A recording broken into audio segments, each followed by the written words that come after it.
गोपीजनवल्लभ गिरिवरधारी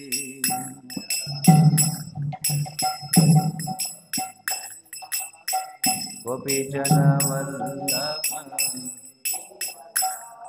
जय राधा माधव कुंज बिहारी गोपीजनवल्लभ गिरिवरधारी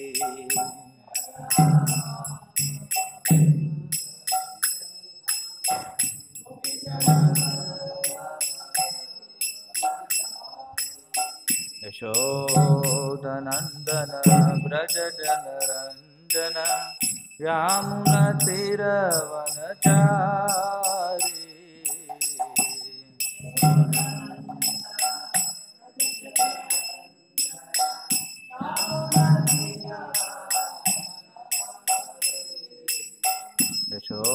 यशोदनंदन व्रज जनरंजन यामुना तीरवनचारी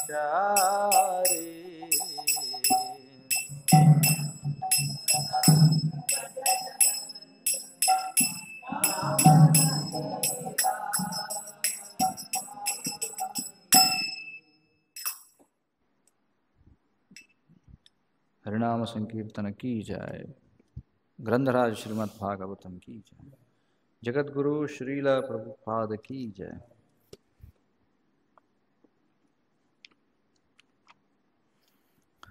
ओम नमो भगवते वासुदेवाय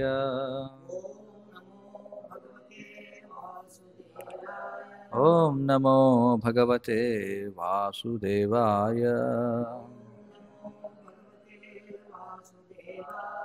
ओम नमो भगवते वासुदेवाय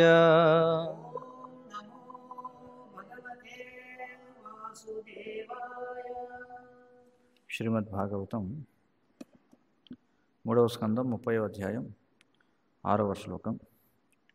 ఆత్మ జాయ సుత అగార పశు ద్రవిణ బంధుషు నిరూఢమూల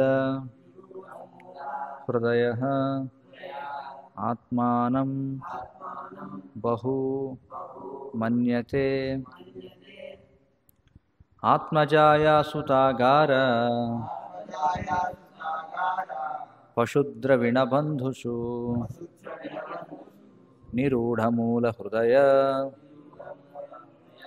ఆత్మానం బహు మన్యతే ఆత్మజాయా సుతాగార పశుద్రవిణ బంధుషు నిరూఢమూల హృదయ ఆత్మానం బహుమన్యతే ఆత్మజాయా సుతాగార పశుద్రవిణ బంధుషు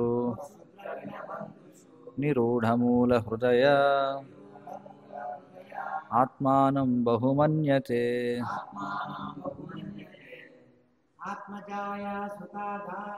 ఆత్మజాయా సుతాగార పశుద్రవిణ బంధుషు నిరూఢమూల హృదయ ఆత్మానం బహుమన్యతే ఆత్మజాయా సుతాగార పశుద్రవిణ బంధుషు నిరూఢమూల హృదయ ఆత్మానం బహుమన్యతే ఆత్మజాయా సుతాగార పశుద్రవిణ బంధుషు నిరూఢమూల హృదయ ఆత్మానం బహుమన్యతే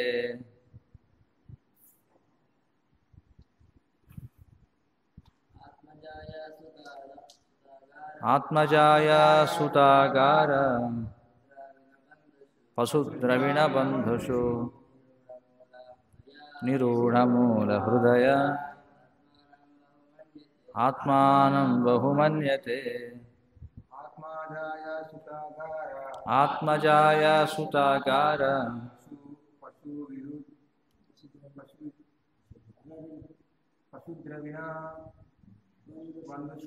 పశుద్రవిణ బంధుషు నిరూఢమూల హృదయ ఆత్మానం బహుమన్యతే ఆత్మజాయ సుతాగార పశుద్రవిణ బంధుషు నిరూఢమూల హృదయ ఆత్మానం బహుమన్యతే.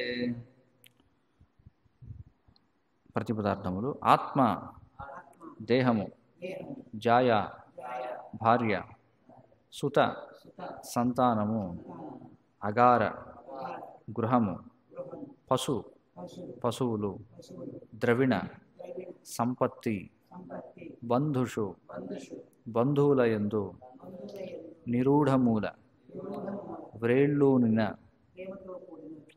వ్రేళ్ళూనిన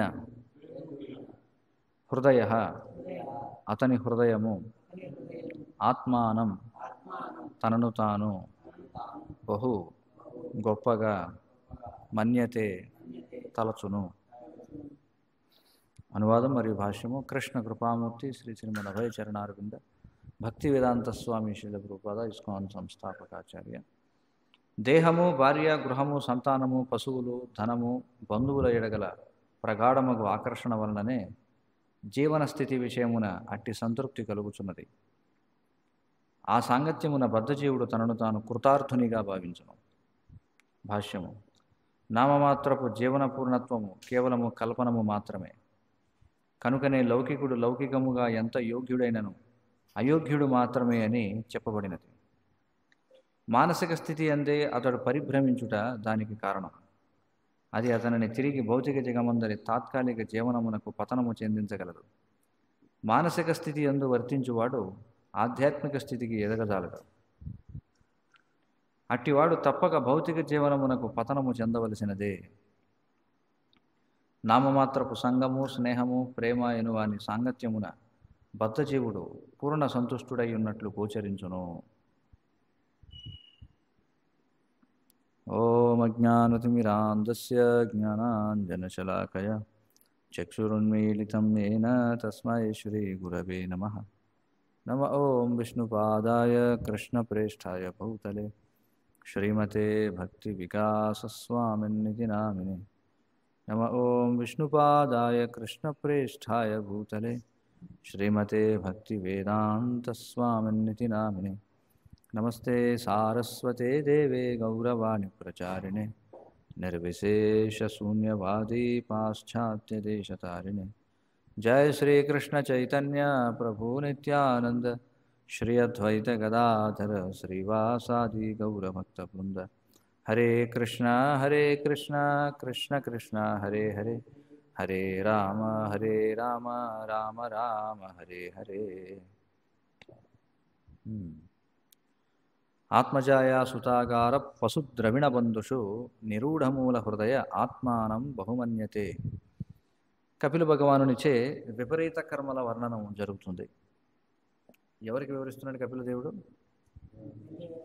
తన తల్లి అయినటువంటి దేవహూతికి.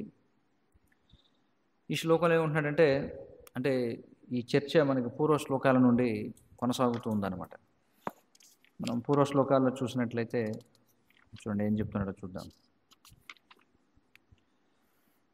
మేఘ సమూహము శక్తివంతమగు వాయువు ప్రభావము నిరుగునట్లుగా భౌతిక చిత్తరతుడైన మనుజుడు దేనిచేతనైతే తాను ప్రేరేపితుడగునో అట్టి కాలపు ప్రబల శక్తి నిరుగకున్నాడు. ఇదంతా కూడా దేని గురించి మాట్లాడుతున్నారు ఇక్కడ అంటే భౌతిక చిత్తరతుడైన మనుజుడు గురించి. భౌతిక చిత్తరతుడైన మనుజుడు అంటే ఎవరు?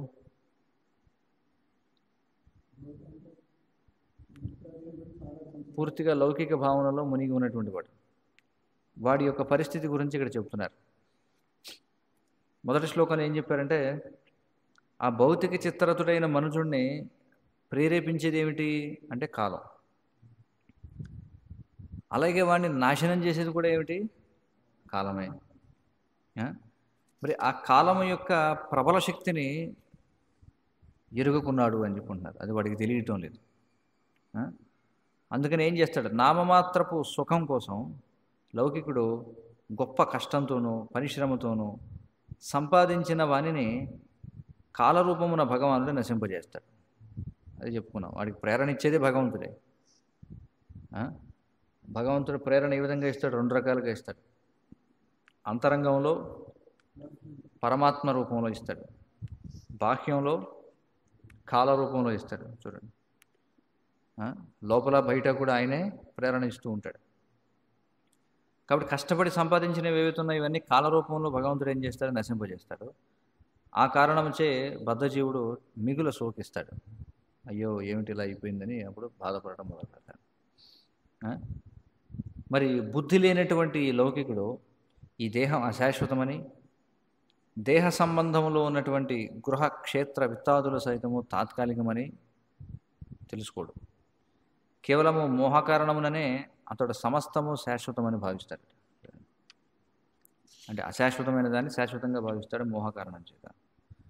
జీవుడు ఏ జీవజాతి యందు జన్మించినా దాని యందు ఏదో ఒక ప్రత్యేకమైనటువంటి సంతృప్తిని పొందుతుంటాడు. అటువంటి పరిస్థితిలో ఉండడం వల్ల అతడు ఏనాడు విరక్తి పొందడు అని చెప్పుకుంటున్నారు.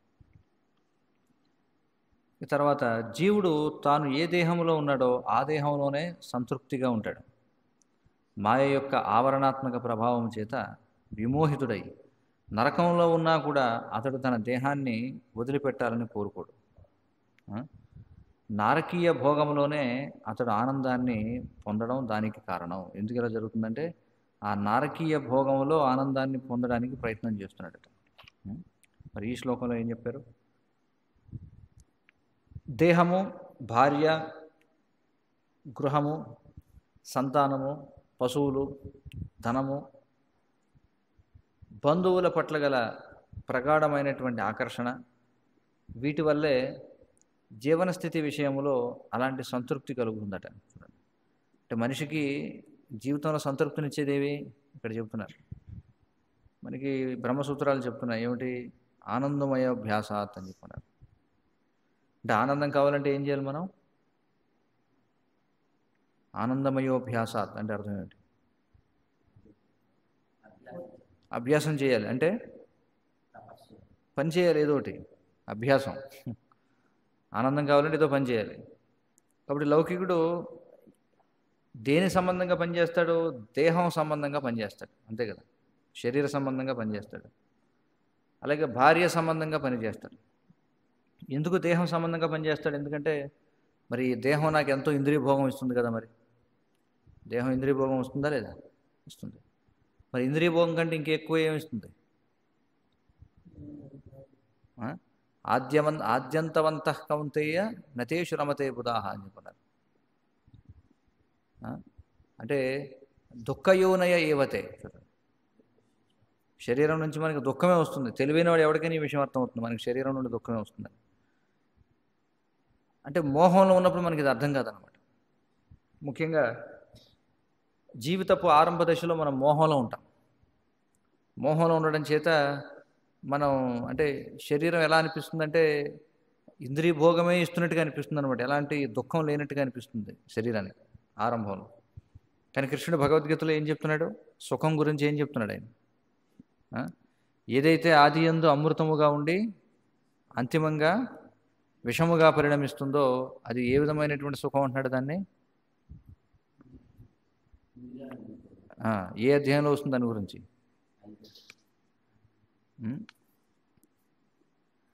14వ అధ్యాయం ప్రకృతి తిరుగునాలు, అదేనా? చూడండి. లేదా 17వ అధ్యాయం అయి ఉండాలి, రెండిట్లో ఏదో ఒకటి.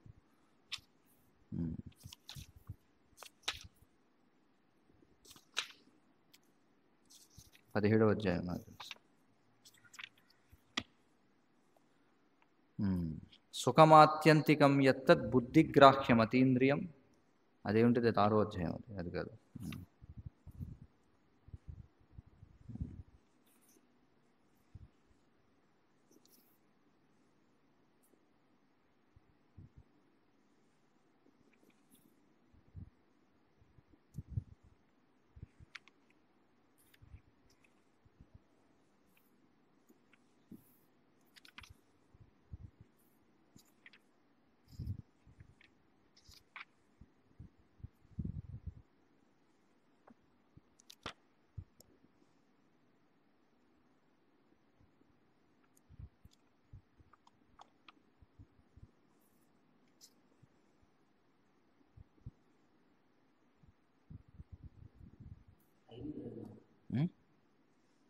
ఎంత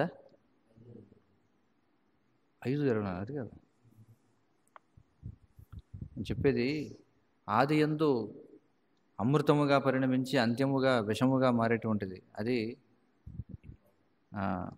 దాని గురించి కృష్ణుడు చెప్తున్నాడు. ఏమిటి ఆ శ్లోకం?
పద్దెనిమిదో అధ్యాయం.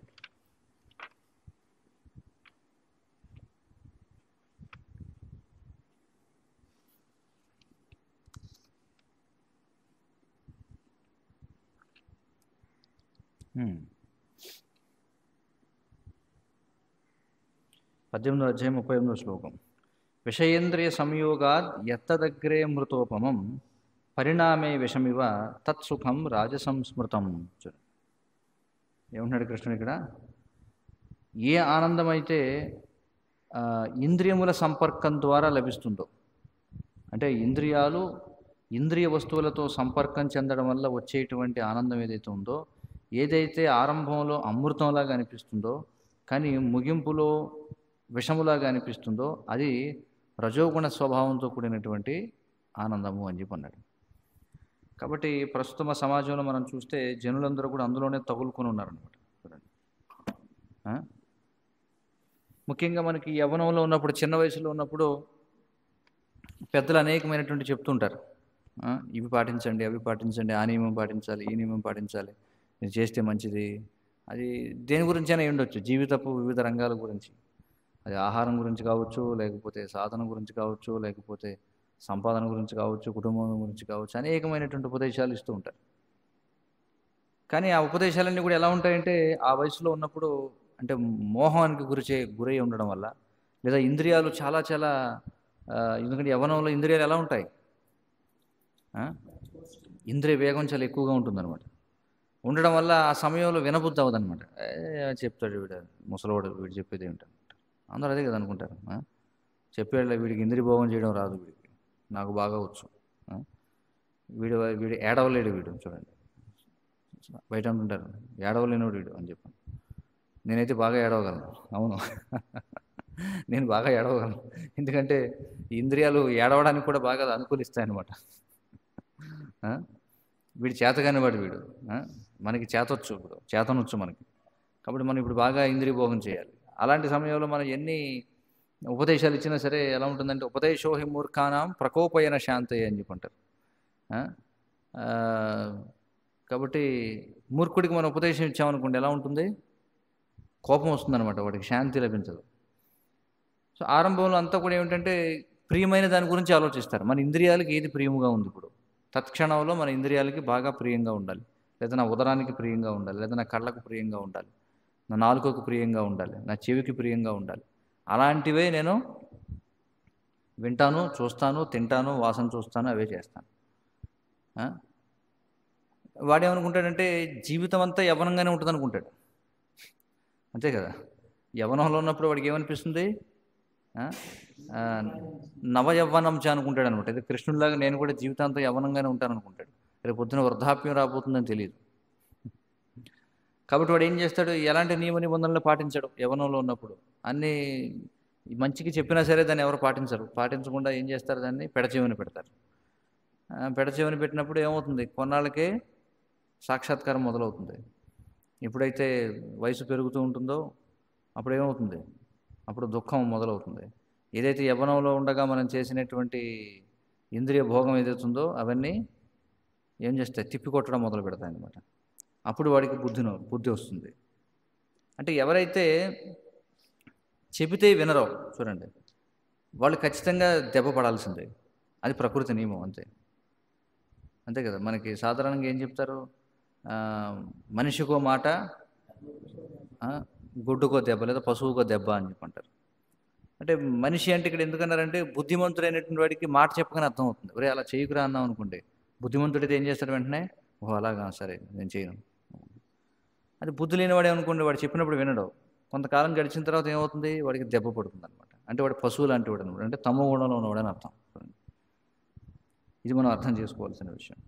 కాబట్టి ఏమనుకుంటానంటే, ఆ మోహం కారణం చేత ఏమనుకుంటాడంటే మనిషి, నేను ఎప్పటికీ ఇలాగే ఉంటాను జీవితం అంతా, నేను యవ్వనంగానే ఉంటాను ఎప్పటికీ కూడా, కాబట్టి ఎప్పుడు కూడా నా ఇంద్రియాలు ఇలాగే ఉంటాయి. అంటే ఇప్పుడు నీకు ఇంద్రియ పట్టుత్వం ఉండడం వల్ల నువ్వు అది చేయగలుగుతున్నావు. కానీ రేపన్న రోజున నీ ఇంద్రియాలు అదే పట్టుత్వం కలిగి ఉంటాయా? ఉండవు కదా. అందుకే ఇప్పుడు నువ్వు నియమాలు పాటించాలి. అందుకే బ్రహ్మచర్యం అనేది ఇప్పుడు ఇచ్చారు మనకి, వృద్ధాప్యంలో ఇచ్చారా ఇంద్రియ నిగ్రహణ? ఇప్పుడు ఇచ్చారు.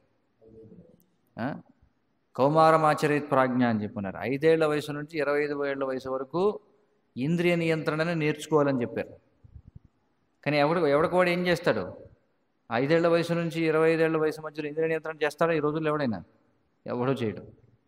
ఏం చేస్తాడు, అనుభవించు రాజా. ఇది చూడండి, ఎందుకోసం మనం పుట్టింది, మనం పెరిగింది దేనికోసం, అనుభవించడానికి అని చెప్పి చూడండి కదా. కాబట్టి సినిమా వాళ్ళు వీళ్ళు రకరకాల పాటలు అవి కూడా, వాడు కూడా ఒకడేముంటాడంటే, చుట్ట కాల్చిన వాడు గాడిదని ఒక కవి చెప్పడం. వాడి పేరేమిటి, గుర్రం జాషువా ఎవడో ఉన్నాడు వాడి పేరు.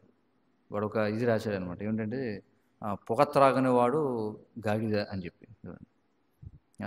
ఇంకొకడు ఎవడో ఏమిటాడంటే, తాగి ఊగరా అంటాడు ఇంకొకడు చూడండి. కాబట్టి జనం అందరూ ఎవరిని ప్రామాణికంగా తీసుకుంటారు, ఎందుకంటే 17వ అధ్యాయంలో కృష్ణుడు చెప్తున్నాడు, శ్రద్ధ కలిగిన వాళ్ళు ఏం చేస్తారు, శాస్త్రాన్ని స్వీకరిస్తారనమాట.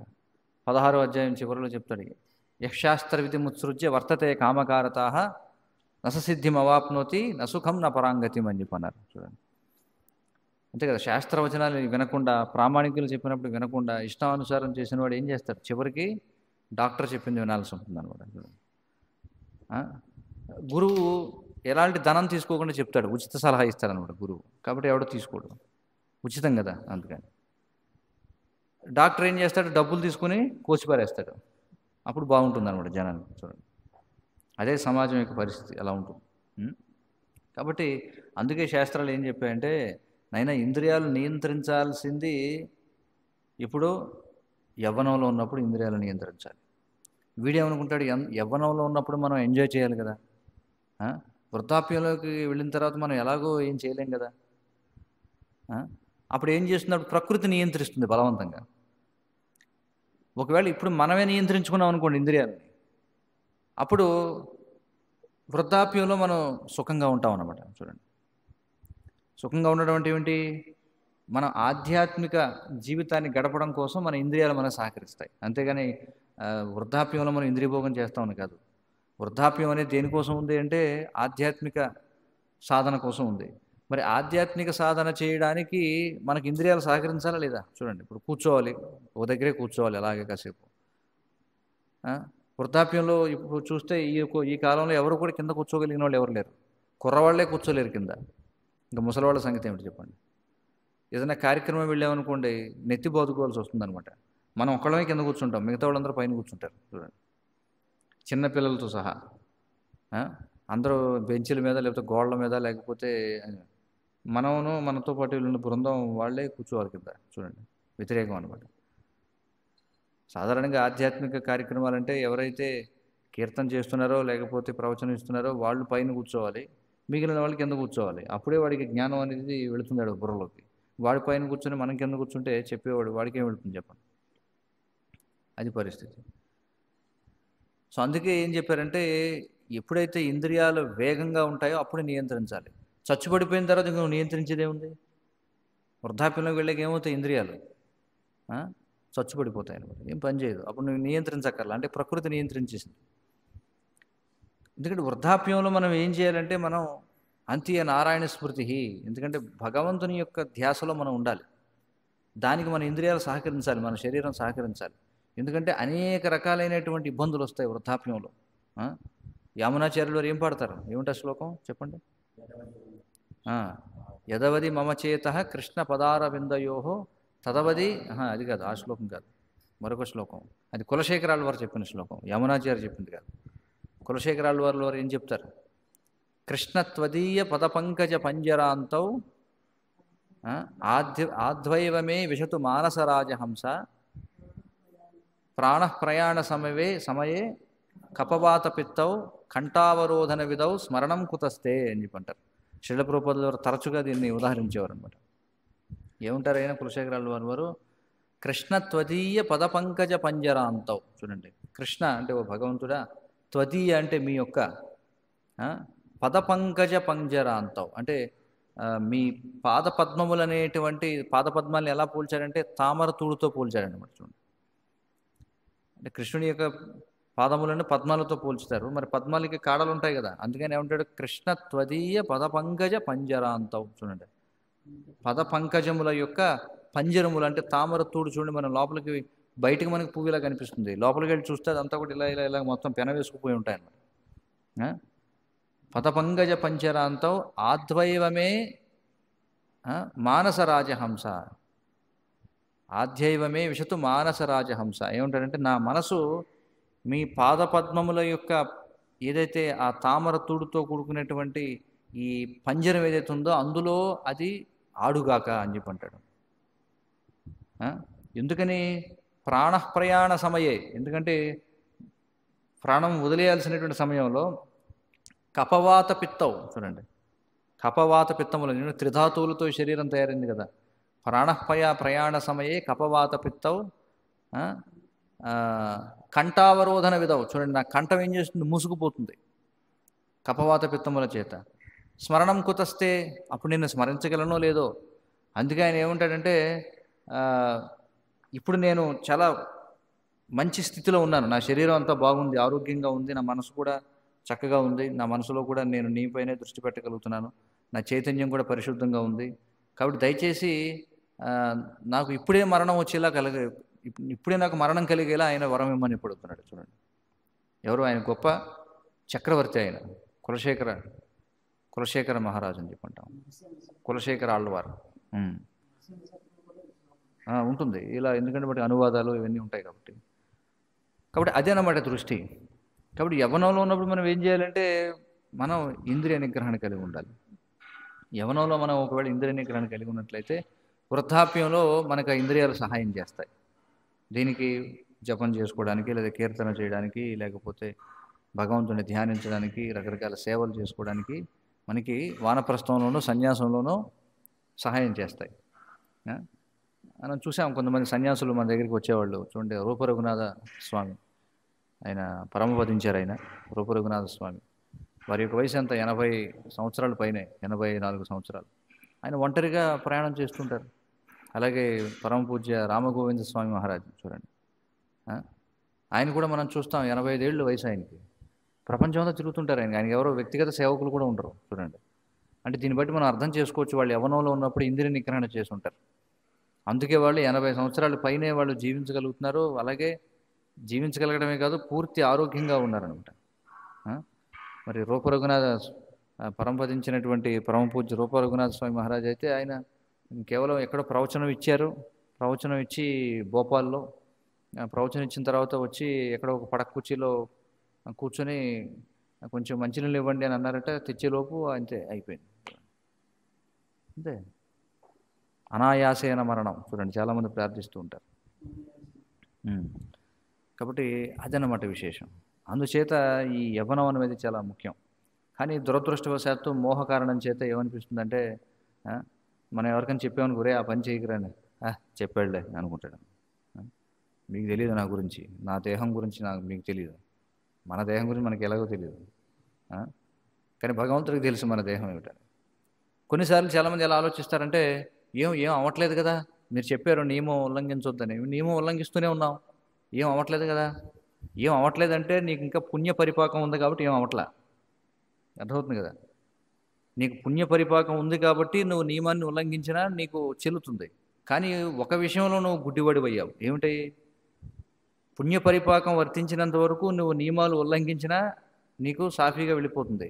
కానీ ఇప్పుడు నువ్వు నియమాన్ని ఉల్లంఘించట్లేదు కదా, ఇప్పుడు నువ్వు ధర్మాన్ని పాటించట్లేదు కదా, దీని ఫలితం తర్వాత అనుభవిస్తావు. ఎవడు తప్పించుకోలేడు.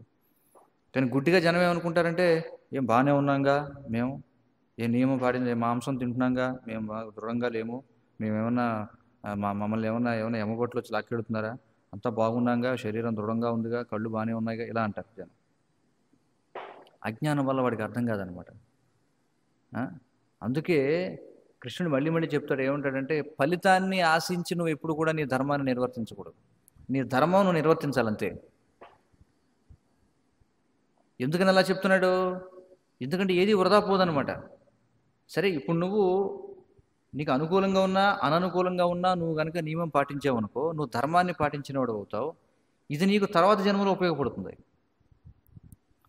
అలా కాకుండా గుడ్డిగా వాళ్ళు ఎవరో పాటించట్లేదు, వాళ్ళందరూ బాగానే ఉన్నారుగా అని చెప్పి వాళ్ళని చూసి మనం పాటించలేదు అనుకోండి, ఏమవుతుంది? వాళ్ళ తర్వాత నరకానికి వెళ్తారు. నువ్వు ఇప్పుడు పాటిస్తే నువ్వు రేపొద్దున ఉన్నత గతి పొందుతావు. చూడండి, అందుకే నియమాల విషయంలో ఏవైనా సరే, మనకి ధర్మం విషయంలో మనం చూస్తే, ధర్మం అనేది ఒకడి కోసం పాటించేది కాదనమాట. అందరూ పాటిస్తే నేను పాటిస్తాను, అందరూ పాటించకపోతే నేను పాటించను, అది కాదు ధర్మం అంటే.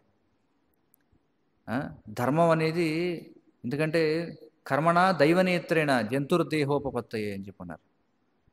మనకి భగవంతుడు అన్నీ చూస్తున్నాడు అనమాట. చూడండి, మనకి ఎవడు పాటించట్లేదు కదా, లేకపోతే ఇప్పుడు ఎందుకు అవసరం ఉంది, పాటించని వాళ్ళు కూడా ఆనందంగానే ఉన్నారు కదా అని చెప్పి మనం ధర్మం పాటించలేదు అనుకోండి, రేపొద్దున మనం దుఃఖాన్ని అనుభవిస్తాం.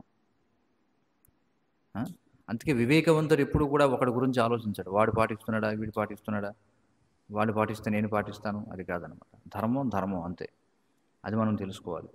కాబట్టి అందుకే ఇక్కడ ఏం చెప్తున్నారంటే, విషయేంద్రియ సంయోగాది ఎత్తదగ్రే అమృతోపమం. చూడండి, విషయేంద్రియ సంయోగాలు, ఇంద్రియ సంయోగం అంటే ఇంద్రియములు ఇంద్రియ వస్తువులతో సంయోగం చెందడం వల్ల ఏదైతే ప్రారంభంలో అమృత తుల్యముగా ఉంటుందో, పరిణామే విషమివ, కానీ ఏం చేస్తుంది, కొంతకాలానికి అది విషంగా మారిపోతుంది. తత్సుఖం రాజసంస్మృతం. చూడండి, ఆ సుఖం ఎలాంటిదంటే అది రాజసికమైనటువంటిది. కానీ ఎత్తదగ్రే విషమివ. చూడండి, ఏదైతే ప్రారంభంలోనే విషంలా ఉంటుందో కదా, నియమాలు పాటించడం అంటే ప్రారంభంలో చాలా కష్టంగా ఉంటుంది. ఎత్తదగ్రే విషమివ పరిణామే అమృతోపమం. కానీ చివరికి ఏమవుతుంది, అమృత తుల్యముగా ఉంటుందట. తత్సుఖం సాత్వికం ప్రోక్తం ఆత్మబుద్ధి ప్రసాదజం అని చెప్పున్నారు. ఆ విధమైనటువంటి సుఖాన్ని సాత్విక సుఖము అని అంటారు. అది ఏం చేస్తుంది, ఆత్మబుద్ధి ప్రసాదజం. ఏం చేస్తుందట, అది ఆత్మసాక్షాత్కారాన్ని మేల్కొల్పుతుందట. చూడండి, అది ఇక్కడ విషయం అనమాట. కాబట్టి ఆరంభంలో విషయంలా ఉంటుందట, కానీ ముగింపులో అది అమృత తుల్యంగా ఉంటుంది. అలాగే ఏం చేస్తుంది, ఆత్మసాక్షాత్కారాన్ని, ఆత్మజ్ఞానాన్ని మేల్కొల్పుతుంది మనిషిలో. అది సాత్వికమైనటువంటి సుఖము అని చెప్పన్నారు. కాబట్టి ఇప్పుడు మన ఇంద్రియాలు బాగుండొచ్చు, మన దేహం ఇప్పుడు బాగుండొచ్చు. ఎప్పుడు కూడా మనం అర్థం చేసుకోవాలి, మన వర్తమానం అనేది దేని యొక్క ఫలితం? మన వర్తమానం అనేది దేని యొక్క ఫలితం? మన యొక్క గతం యొక్క ఫలితం. మన గతం ఫలితంగా మనం ఇప్పుడు వర్తమానంలో ఉన్నాం. కానీ ఇప్పుడు మనం చేస్తున్నవన్నీ ఎప్పుడు వస్తాయి ఫలితాలు? భవిష్యత్తులో వస్తాయి. అది గుర్తుంచుకోవాలి ఇప్పుడు కూడా. అంతేగాని ఎవడైనా ఇప్పుడు నేను చేస్తున్న పని యొక్క ఫలితాన్ని ఇప్పుడే అనుభవించేస్తున్నానంటే, కొన్ని రకాల పనులు మనం ఇప్పుడే అనుభవిస్తాం, కానీ అత్యధిక శాతం అవన్నీ కూడా దీర్ఘకాలంలో మన ఫలితాన్ని ఇస్తాయి. అందుకే తెలియని వాడు ఏం చేస్తాడు, వర్తమానం ఎలా ఉన్నప్పటికీ ఏం చేస్తాడు, ధర్మానికి కట్టుబడి ఉంటాడు అనమాట. ఏమైనప్పటికీ ఇక్కడ చూడండి, దేహము, ఎందుకని దేహం పట్ల ప్రీతి? ఎందుకంటే వాడు ఏమనుకుంటాడు, ఈ దేహం నాకు ఇంద్రియ భోగం ఇస్తుంది కదా అనుకుంటాడు. అక్కడ మనం చర్చ ప్రారంభించాం వాస్తవాన్ని. కాబట్టి వాడు ఏమనుకుంటాడు, ఈ దేహం ఉంది, ఈ దేహం చాలా మంచిది, మా మంచి దేహం చూడండి రోజు మన పిల్లల్ని చూస్తాం, చంటి పిల్లల్ని కొంతమంది తల్లిదండ్రులు ఓ ముద్దు చేస్తూ ఉంటారు, వాడు ఓ బుల్లు గిల్లే బుక్క గిల్లేస్తుంటారు, కొరికేస్తుంటారు కొంతమంది, అయితే చూశాను అది కూడా. అంటే మరీ తీవ్రమైనటువంటి శారీరక చింతనం అనమాట అది. చూడండి, అది భోగం, అది భోగించడానికి ప్రయత్నించడం అనమాట. సరే, పిల్లల్ని మనం ముద్దాడవచ్చు, చేయొచ్చు, మరి అతిగా మళ్ళీ అలా ఏళ్ళు కొరకడం నోట్లో పెట్టుకొని కొంతమంది చూస్తుంటాం తల్లిదండ్రులు. ఆ? ఆ. లేకపోతే కొంతమంది వాళ్ళ పిల్లలు కాకపోయినా ఎత్తుకుంటారనమాట, ఎత్తుకుని వాళ్ళ బొగ్గల్లో కరవడం, ఇలాగా చాలా, ఇదంతా కూడా పూర్తిగా దేహ చైతన్యం అనమాట. అంటే చూసేవాడికి తెలియని వాడికి అనిపించవచ్చు ఇదంతా పాపం బాగా ముద్దు చేస్తున్నాడని చెప్పి, కానీ ఇదంతా ఇంద్రియ భోగం, మనకు తెలుసు, భక్తులకి అర్థమవుతుంది. అందుకే భక్తులు కూడా ఎంత పిల్లలైనా సరే వాళ్ళతో ఎంతవరకు వ్యవహరించాలో, ఎంతవరకు బుజ్జగించాలో అంతవరకే అనమాట, మరీ ఎక్కువ చేయకూడదు. కాబట్టి మనిషి ఏమనుకుంటాడు, దేహం ఏం చేస్తుంది, నాకు సుఖాన్ని ఇస్తుంది అనుకుంటాడు. అలాగే భార్య ఎందుకు నాకు ఇష్టం, చూడండి ఇక్కడ ఒకదానికి ఒకటి లంకే. దేహం ఎందుకు నాకు ఇష్టం అంటే, దేహం నాకు ఇంద్రియ భోగం ఇస్తుంది. భార్య ఎందుకు ఇష్టం అంటే, నాకు అత్యంత ప్రియమైన దేహానికి భార్య సుఖాన్ని ఇస్తుంది. ఆ తర్వాత గృహం ఎందుకు ఇష్టం, ఎందుకంటే గృహం భార్యకి సుఖాన్ని ఇస్తుంది. ఆ తర్వాత సంతానం ఎందుకు ఇష్టం, ఎందుకంటే ఆ సంతానం ఏవైతే ఉన్నాయో అవి నా భార్యకి గృహము సంతానం రెండు కూడా ఆనందాన్ని ఇస్తున్నాయి. పశువులు ఎందుకు ఇష్టం, ఎందుకంటే వీళ్ళందరూ దానివల్ల ఆధారపడుతున్నారు, పాలు ఇస్తున్నాయి కాబట్టి. చూడండి, ధనం ఎందుకు ఇష్టం, ఎందుకంటే ఇవన్నీ పోషించాలంటే ధనం కావాలి. మరి బంధువులు ఎందుకు ఇష్టం అంటే, ఇవన్నీ సాగాలంటే బంధువుల సహకారం ఉండాలి. చూడండి, ఏదంతా ఎక్కడి నుంచి మొదలవుతుంది, ఇదంతా దేహం దగ్గర నుంచి మొదలవుతుంది. అందుకే ఏమన్నాడు, యస్యాత్మబుద్ధి. చూడండి, మొట్టమొదటి మోహం ఏమిటి, నేను ఈ శరీరాన్ని అనుకోవడం. వాడు మనిషి ఏమనుకుంటాడు, ఈ దేహానికి సుఖం ఇచ్చే ప్రతిదీ మంచిది, దేహానికి సుఖాన్ని ఇవ్వనది ప్రతిదీ కూడా చెడ్డది, అంతే. వీటన్నిటి పట్ల గల ప్రగాఢముగు ఆకర్షణ వలననే జీవనస్థితి విషయమున అట్టి సంతృప్తి కలుగుతున్నది. చూడండి, అంటే ఇది ఏ జాతి అయినా సరే, కేవలం మానవ జాతిలో మానవ దేహం, లేకపోతే మానవ భార్య, లేకపోతే ఇటుకలతో కట్టుకునే ఇల్లు, లేకపోతే మానవ సంతానం అనే కాదు, పంది జన్మలో ఉన్నా, కుక్క జన్మలో ఉన్నా, మలంలో ఉండే పురుగుగా ఉన్నా, కాకి జన్మైనా, ఏ జన్మైనా సరే, చూడండి మనకి సామెత చెప్తారు, పందికి పంది పిల్ల ముద్ద అని చెప్పి. చూడండి, అవును కదా, సామెత ఉంది కదా, పందికి పంది పిల్ల ముద్ద కదా, చెప్పండి. పంది ఏమన్నా ఇది ఛీ పందిలా ఉన్నాడు వీడు అనుకుంటుందా, పిల్లల్ని చూసి అనుకుంటుందా? మనిషి అనుకుంటాడు. అప్పుడప్పుడు తిడుతుంటారు, పందిలా ఉన్నావు కదా అది అని చెప్పి.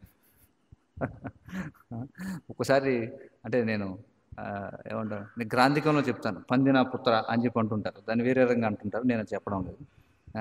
అంటే వీడు చూడడానికి ఏదో పందిలా ఉన్నాడు వీడని, మనిషికి అనిపిస్తుంది వీడు పందిలా ఉన్నాడని, కానీ పంది పిల్ల ఎలా ఉంటుంది, అబ్బా భలే ఉంది, ముద్దుగా ఉందని చెప్పి.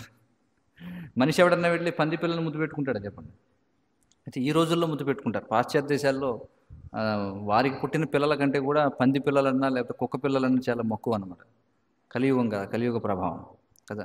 చాలామంది చూస్తుంటాం మనం, చక్కగా మంచి జరీ చీర కట్టుకొని మంచి మంచి నగలవి వేసుకొని చంకలో ఒక కుక్కను పట్టుకుని బయటకు వస్తారనమాట. చూడండి, అంత పవిత్రంగా ఏదో దేవాలయానికి వెళ్ళేలా తయారై చంకలో ఒక కుక్క పిల్ల, చూడండి, చంటి పిల్లాడిలాగా ఎక్కడికి వెళ్ళినా సరే.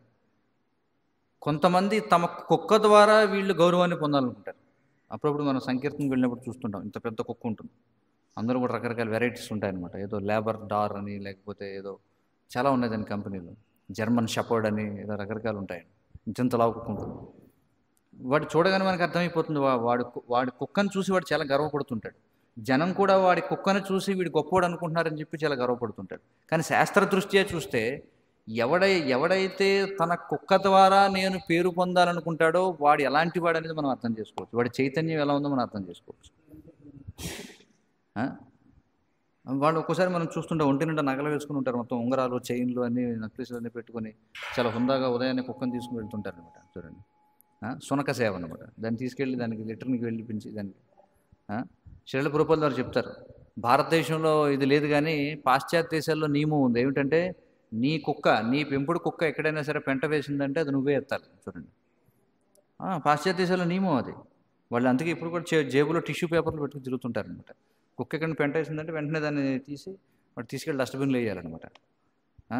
బహుశా భారతదేశంలో కనుక నియమాన్ని ప్రవేశపెడితే కుక్కలను వదిలేస్తారు జనం. చూడండి, ఎందుకంటే భారతదేశంలో జనానికి కుక్కలంటే మొక్కు ఉంది, కానీ కుక్క పెంట ఎత్తమంటే ఎవడో ఇష్టపడతారా చెప్పండి? ఆ విషయంలో మాత్రం లేదు. అందుకే భారతదేశంలో నియమం తీసుకురావాలి, ఎవడ కుక్క పెంట వాడే ఎత్తుకోవాలని చెప్పి. అప్పుడు వదిలేస్తారు కుక్కని. చూడండి, అప్పుడు అర్థమవుతుంది ఆవు యొక్క మహిమ ఏమిటనేది మనిషికి. చూడండి, కాబట్టి ఇంత దిగజారుడు తనం అన్నమాట కలియుగంలో మనం చూస్తే. ఆ విధంగా ఏమిటంటే దేహము, భార్య, గృహము, ఇల్లు, అలాగే సంతానం, చూడండి ఇవన్నీ దేని గురించి? ఎందుకంటే నాకు ఇవి ప్రీతిని కలిగిస్తున్నాయి, నా దేహానికి ప్రీతి కలిగిస్తుంది కాబట్టి నా భార్య అంటే నాకు ఇష్టం. భార్యకి మరి ఇల్లు కావాలి, ఎందుకంటే గృహిణి అంటే ఏమిటి అర్థం? గృహంలో ఉండేదాన్ని గృహిణి అంటారు. అంటే భార్య లేకపోతే గృహం అవసరం లేదని చెప్తుంది శాస్త్రం. చూడండి, గృహం కావాల్సింది ఎవరి కోసం? గృహిణి కోసం. గృహిణి ఉంటుంది కాబట్టి దాన్ని గృహం అని చెప్పి అన్నారు. భార్య లేకపోతే గృహం ఎందుకు? పని లేదు, ఎక్కడైనా బతకొచ్చు. కాబట్టి గృహం అంటే నాకు ఇష్టం, ఎందుకంటే భార్యకు గృహం అంటే ఇష్టం. మరి గృహం ఉంది, భార్య ఉంది, మరి సంతానం లేకపోతే ఎలాగ? చూడండి, అత గృహక్షేత్ర సుతాప్త విత్తై జనస్య మోహోయం అహం అమేతి అని చెప్పన్నారు. మరి ఏం కావాలి? సంతానం కావాలి. మరి ఇవన్నీ ఉండాలంటే మరి కొంచెం టైం పాస్ అవ్వాలి అంటే కుక్క కావాలి ఒకటి. చూడండి, లేదా పూర్వం మన వైదిక సంస్కృతులు అయితే మరి గృహం అంటే ప్రతిరోజు ఏం చేసేవారు? ఇప్పట్లాగా మన ఊరికే నీళ్లు జమ్మి మాపింగ్ స్టిక్ పెట్టి అడిగి తుడిచేసి లేదు. ఏం చేసేవారు? ప్రతిరోజు అలుక్కునేవారు. కాబట్టి గోవు లేకుండా గృహం లేదు. చూడండి, గృహం ఉండాలంటే గోవు కూడా ఉండాలి, ఇంటికి ఒక ఆవు తప్పనిసరి. ఎందుకంటే ఆవు పేడతోనే అలుక్కునేవారు అంతా. మరి ఆవు పేడని ఎండబెట్టుకుని పిడకలు చేసి దాంతో మరి అదే మంట కోసం అదే కావాలి. మరి పళ్ళు తోముకోవాలంటే ఆ బూడిదే, పాత్రలు తోముకోవాలంటే అదే బూడిద కావాలి, పాలు కావాలంటే అదే. మరి పాల నుంచి మనకి పెరుగు, వెన్న, మేగడ మొత్తం అన్ని, మజ్జిగ అన్నీ కూడా దాని మీద ఆధారం. చూడండి, ఏమైనా వ్యాధులు వచ్చే ఏం చేసేవారు? మళ్ళీ కొంచెం గోమూత్రం తీసుకునేవారు. చూడండి, ఏమైనా దృష్టి తీయాలన్నా సరే ఆవు తోకపెట్టి తుప్పేవారు. చూడండి, ప్రతిదీ ఆ గోవు మీదే ఆధారం. ఇంకా దాని నుంచి అనేకమైనటువంటి ఉత్పత్తులు భగవంతుడికి ధూపం వేయడానికి కావాలి. ఇలా ఇవన్నీ కూడా గోవుపై ఆధారం. అలా ఉండేది. అలాగే ధనము. చూడండి, అందుకే ఇంటి ముందు ఎందుకు పెట్టేవారంటే ఆ విధంగా గోశాల, ఇంట్లోకి వచ్చేవాడు తొక్కుంటూ వస్తాడు కాబట్టి అది ఏం చేస్తుంది? మొత్తం ఏమన్నా రోగకారకమైనటువంటి క్రిములు ఉన్నా కూడా అవన్నీ వదిలిపోతాయి అన్నమాట. ఆ విధంగా ఉండేదన్నమాట. కాబట్టి ఇవన్నీ కావాలంటే ధనం కావాలి, ధనం ఉండాలి, అలాగే బంధువులు ఉండాలి, ఇవన్నీ ఉండాలి. వీటి పట్ల ప్రగాఢమైనటువంటి ఆకర్షణ వలనే జీవన స్థితి విషయంలో అలాంటి సంతృప్తి కలుగుతుంది. చూడండి, ఇవన్నిటికీ ఏం చేయబోతాడంటే మనిషి బైండప్ అయిపోతాడంట మొత్తం. వీటన్నిటి పట్ల అనుబంధం ప్రగాఢంగా ఏర్పడిపోయి ఏం చేస్తాడో? సంతృప్తిగా ఉంటాడట అందులో. చూడండి, అర్థమవుతుంది కదా? ఆ సాంగత్యమున బద్ధజీవుడు తనను తాను కృతార్థునిగా భావించును. వాస్తవానికి వీటన్నిటి చేత బద్ధుడై ఉన్నాడు వాడు. వీటన్నిటి చేత బద్ధుడై ఉన్నాడు అనమాట. బద్ధుడై ఉండడం చేత ఏమనుకుంటున్నాడు? కృతార్థుణ్ణి అనుకుంటున్నాడు. కృతార్థుణ్ణి అంటే ఏమిటి?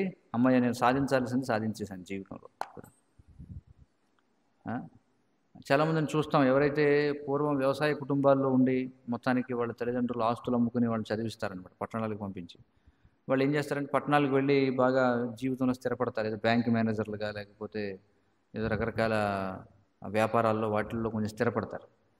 స్థిరపడి ఏం చేస్తారు? వాళ్ళ పిల్లల్ని కూడా వాళ్ళు ఏం చేస్తారంటే విదేశాలకు పంపించి చదివించడాలు ఇవన్నీ చేస్తారు. వాళ్ళు ఎప్పుడైతే పదవి విరమణ అయిపోతుందో వాళ్ళు ఏం చేస్తారంటే గ్రామాల్లో తిరగడం మొదలు పెడతారు. వచ్చి బంధువులందరి దగ్గరికి వెళ్ళి చూపించుకోవడం కోసం, చూడు నేను ఎంత బాగా జీవితంలో బాగా ఎదిగాను, చూడండి, డబ్బా కొట్టుకోవడం అనమాట. ఇదొక ఆనవాయితీ అన్నమాట. మనం చూస్తుంటాం గ్రామాల్లో. ఎవడో ఎప్పుడో పూర్వం గ్రామం విడిచి వెళ్ళిపోయి ఎక్కడో పట్టణాల్లో స్థిరపడిపోయి ఆ సమయంలో ఎందుకు వాడి గ్రామాలకు వస్తాడంటే అక్కడ వాడితో ఎవడో ఆనందాన్ని పంచుకుని ఉన్నాడు. పట్టణాల్లో ఎవడు పట్టించుకుంటాడు చెప్పండి? పట్టించుకుంటాడు ఎవడన్నా? లేదు.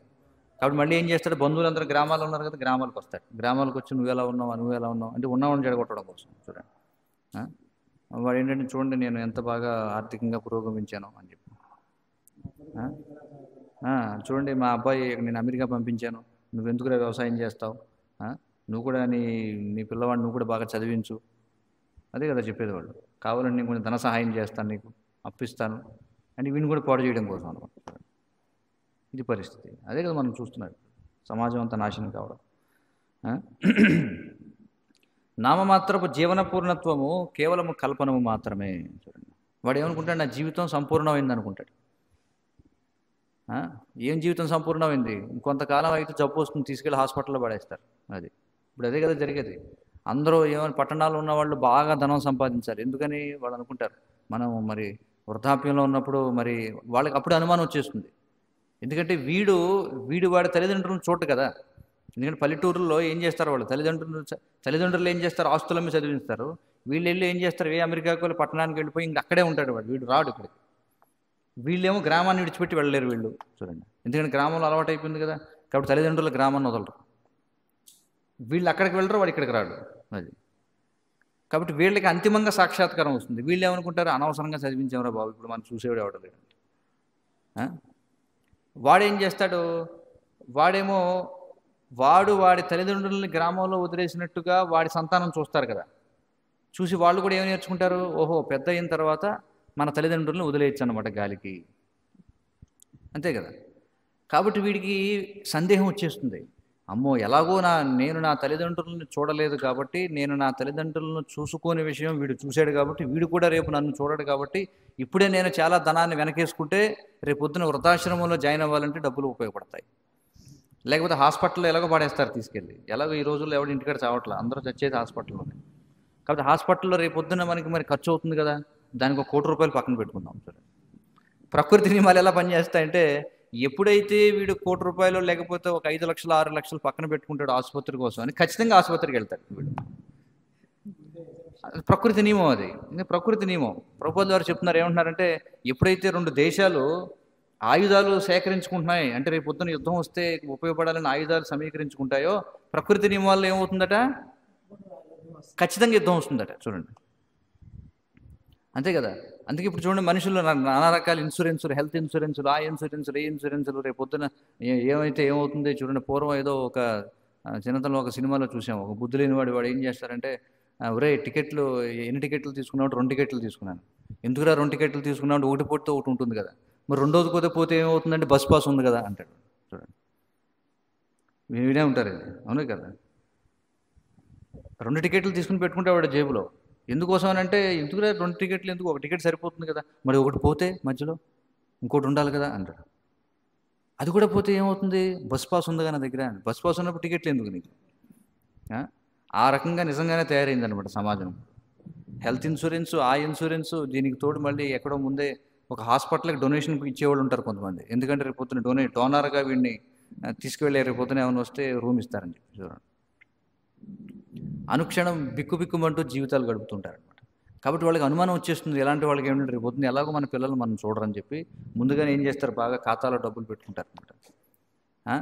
వాడేం చేస్తాడు పిల్లవాడు, వాడేమనుకుంటాడంటే, నా తండ్రికి ఇప్పటికే నా మీద అనుమానం వచ్చేసింది, రేపు పొద్దున నేను చూస్తానో లేదో అని. కాబట్టి ఆస్తిని ఇస్తాడో లేదో తెలియదు, కాబట్టి ఇప్పుడే వీడిని ఏదో రకంగా చంపేసి ఆస్తి లాగేసుకుంటాం. చూస్తున్నాం కదా సొసైటీలో, చూస్తున్నావు లేదా? తండ్రి ఎలాగో ఇవ్వడం తెలుసు. చూడండి, అంటే ఒకటి మీద ఒకటికి అపనమ్మకం అనమాట. సమాజం అంతా కూడా అంతే. తండ్రికి కొడుకు మీద విశ్వాసం ఉండదు, కొడుకు తండ్రి మీద విశ్వాసం ఉండదు. చూడండి, ఎవడి మీద విశ్వాసం ఉండదు. అందుకే ఎవడు జాగ్రత్తలో వాడు ఉందామని ప్రయత్నిస్తారో, ఎవడికి సత్సంబంధాలు ఉండవు. ఇది పరిస్థితి. చూడండి, ఎన్ని సందర్భాల్లో మనం చూడలేదు, చాలామంది తండ్రి ఎప్పుడు పోతాడా అని చూస్తారనమాట ఆస్తి కోసం.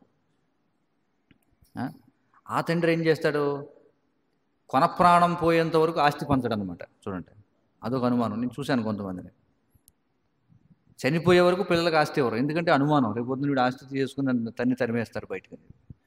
ఎందుకంటే వాళ్ళు ఏమనుకుంటారు, ఈ పెళ్లి చేసిన తర్వాత ఎలాగో భార్యతో పాటుకు పోయాడు వీడు, కాబట్టి ఇంకా వీడు అప్పుడప్పుడునే వస్తున్నాడు, ఇంకెలాగో రాడు వీడు, కాబట్టి ఎలాగో నన్ను చూడడు, కాబట్టి ఎందుకైనా మంచిది ఆస్తి ఇవ్వకపోతే మైలు అనుకుంటాడు వాడు. వీడేమనుకుంటాడు, ఏదో ఒక రకంగా నేను చూశాను కొన్ని భక్తులు వచ్చి చెప్తూ ఉంటారు, లేకపోతే మనకేం తెలుస్తుంది. తండ్రి బతికుండగానే తండ్రికి తెలియకుండా ఏదో రకరకాలుగా డాక్యుమెంట్లు మార్చేసుకుని ఆస్తి వాళ్ళ వైపు రాసేసుకునేవాడు కొంతమంది. చూడండి, అది తెలిసి తండ్రి ఏం చేస్తాడు, వెళ్ళి అప్పో చప్పో చేసి కోర్టులో కేసేస్తాడు. చూడండి, ఇదే సమాజంలో జరిగేదంతా ఈ రోజుల్లో. ఇదంతా ఎందుకు జరుగుతుంది, ఇవన్నీ నామమాత్రపు జీవన పూర్ణత్వం. చూడండి, సక్సెస్ స్టోరీస్ అన్నమాట.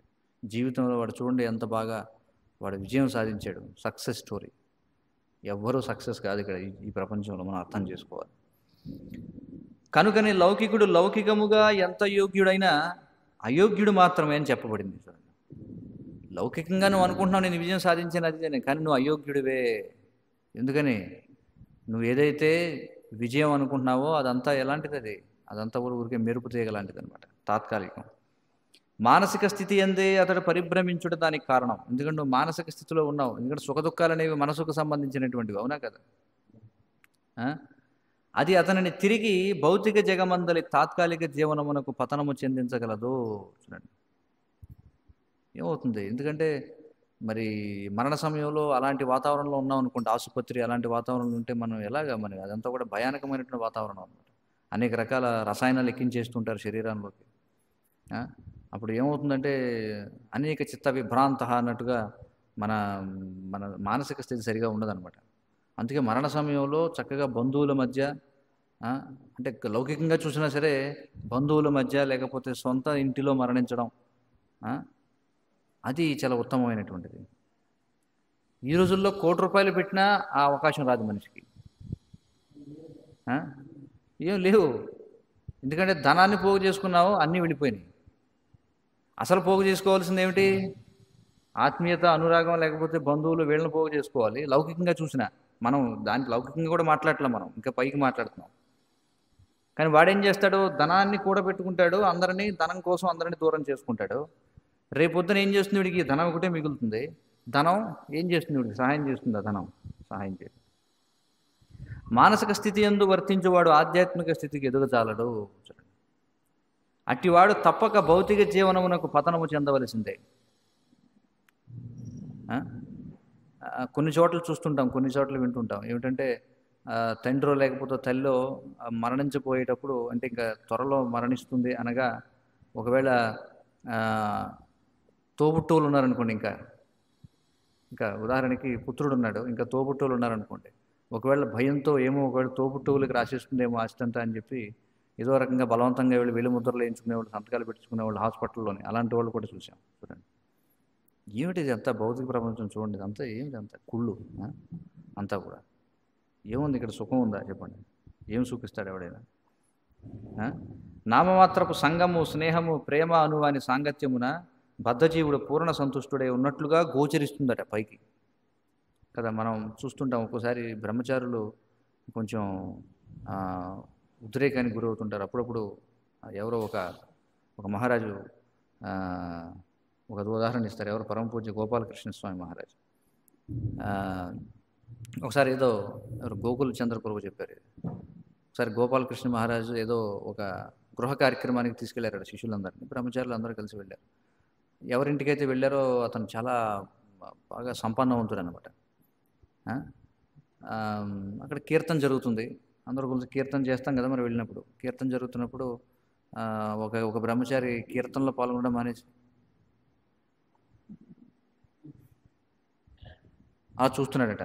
ఐశ్వర్యం అంతా చూసి మహారాజు వారు గమనించి వీపు తట్టి, వద్దమ్మా, చాలా కాస్ట్లీ ఇవన్నీ, నీ వల్ల అవ్వదని చెప్పన్నారు.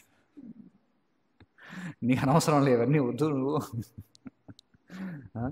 లేకపోతే ఒకసారి మనం చూడొచ్చు, మందిరానికి చాలా ఖరీదైన కారులో మొత్తం కుటుంబం అంతా ముస్తాబై వస్తుంటారనమాట. వాళ్ళని చూసి అబ్బాయి వీళ్ళంతా చాలా సుఖంగా ఉన్నారనుకుంటే పొరపాటే. అర్థమవుతుంది కదా. అది బయటికే సుఖం, లోపలికి వెళ్ళాక చూస్తే అర్థమవుతుంది అక్కడ ఏముందని. కాబట్టి బ్రహ్మచారులు ఏ కోశాన కూడా ఎప్పుడు కూడా ఉద్రేకానికి గురవ్వకూడదు, టెంప్ట్ అవ్వకూడదు అనమాట. అదంటే చాలా కాస్ట్లీ, మన వల్ల మన రేంజ్లో కావాలని అని అర్థం చేసుకోవాలన్నమాట. అది మేడుపండు చూడ మేలిమయుండు, పొట్ట విప్పు చూడ పురుగులుండు అన్నట్టుగా పైకి అన్నీ కూడా మేలుముగానే కనిపిస్తాయి. అనేక సామెతలు ఉన్నాయి తెలుగులో. దూరపు గుండెల నునుపు అని. అది అక్కడికి వెళ్ళాక చూస్తే అక్కడ కూడా ఒకసారి భక్తులకు కూడా అనిపిస్తుంది, ఇక్కడ బాగా కష్టాలు ఎక్కువైపోయినాయి, మనం వేరే చోటకి వెళ్తే చాలా సుఖంగా ఉండొచ్చు. అంత యూట్యూబ్లో చాలా సుఖంగానే కనిపిస్తాయి అన్ని ప్రదేశాలు కూడా. యూట్యూబ్లో ఎవడైనా సరే ఇంట్లో జరిగే గొడవలు, లేకపోతే మందిరంలో జరిగే గొడవలు, కొట్లాట్లు అవి చూపిస్తాడా? యూట్యూబ్లో అన్నీ చూపించేవేంటి? అందరూ ఆనందంగా హరే కృష్ణ అంతా డ్యాన్స్ చేస్తున్నట్టుగా, లేకపోతే ఆనందంగా ప్రసాదం తింటున్నట్టు, లేకపోతే ఇదే కదా చూపించేది. తెర వెనుక దృశ్యాలు ఎలా ఉంటాయి అవి ఎవడో చూపించాడు అనమాట. అవి చూసి అబ్బా ఆ మందిరంలో చాలా బాగుంది, చాలా ఆనందంగా కనిపిస్తుంది, అక్కడికి వెళ్ళి చూస్తే అర్థమవుతుంది నీకు. కాబట్టి భౌతిక ప్రపంచం అనేది ఎలా ఉంటుందంటే అంతా కూడా పూర్ణ సంతుష్టిగా ఉన్నట్టుగా గోచరిస్తుంది అనమాట. ఎందుకంటే ఈ రోజుల్లో అన్నీ కూడా యూట్యూబ్ వచ్చేసిన తర్వాత అన్నీ సుఖవంతమైనవే కనిపిస్తాయి వీడియో. అంటే అఫీషియల్గా తీసే వీడియోలో సుఖమే కనిపిస్తుంది అనమాట. సీక్రెట్ కెమెరాల్లో మాత్రమే దుఃఖం కనిపిస్తుంది. కాబట్టి భక్తులు ఎప్పుడు కూడా అందుకే సరైనటువంటి చైతన్యాన్ని కలిగి ఉండాలి. లేదంటే మనం కూడా ఏమవుతాం, ఈ లౌకికమైనటువంటి జీవనానికి బలి అయ్యేటువంటి అవకాశం ఉంది. హరే కృష్ణ కృష్ణ కృష్ణ హరే హరే, హరే రామ రామ రామ హరే హరే. ఏమైనా ప్రశ్నలు సూచనలు ఉంటే చెప్పండి.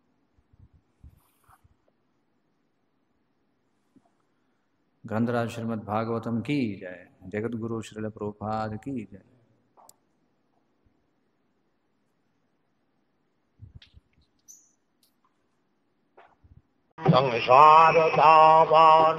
సంసారదావానలీలోకా ప్రాణాయ కారుణ ఘనాఘనత్యం సకలన గుణార్ణవశ వందే గురు శ్రీ చరణారవిందం.